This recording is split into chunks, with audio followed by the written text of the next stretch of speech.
So in this week's Torah portion, Dvarim, ha-Hayyim notices something very interesting. So the fact that it says these are the words that Moses spoke to the Israelites, unlike the previous books, ha-Hayyim says, do you realize that everything in the book of Deuteronomy was the initiative of Moses?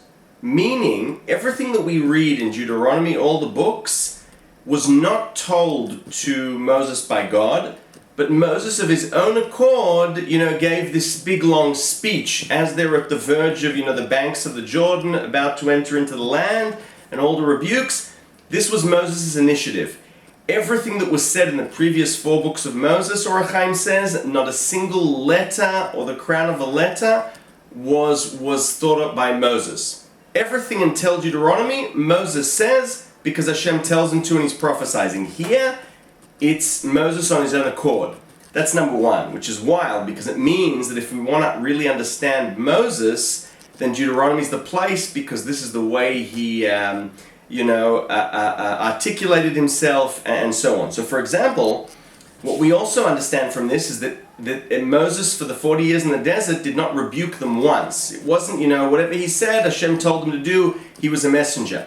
But now that they're on the verge of entering, he waited meaning for 40 years he didn't rebuke them, and he waits until they're on the verge of entering, they can see the land of Israel, because he knows now they have a lot of hope. So now is the right time to come and say, right, there are a few things we've got to talk about. We've got to talk about all those scenes you were making in the desert as a way of the sort of educator, fatherly figure wanting to teach the Israelites how to go the right way, go about things the right way when they enter into the land.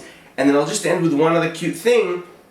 So for example, where it says in the first verse, this is where Moses spoke on the edge of, Ever ha-Yarden, on the other side of the Jordan River, and it names all these different geographies.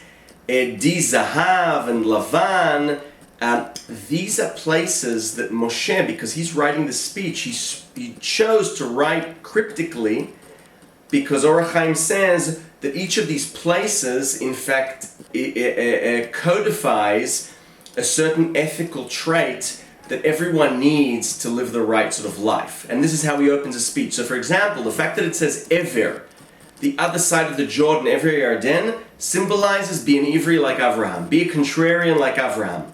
Yarden from Mardut, you need to be a little bit stringent on yourself. Take yourself seriously, not too seriously, but you need to sort of be aware of where you're going. Then when it says, for example, Midbar, desert, this talks about humility, being humble, doing things the right way, being humble the right way, and so on and so forth. Like for example, Lavan, be pure. Zahav, don't go chasing gold, but sort of go about life the right way. So fascinating stuff from the ha-Hayyim on Deuteronomy and Moses' last speech. Shabbat Shalom.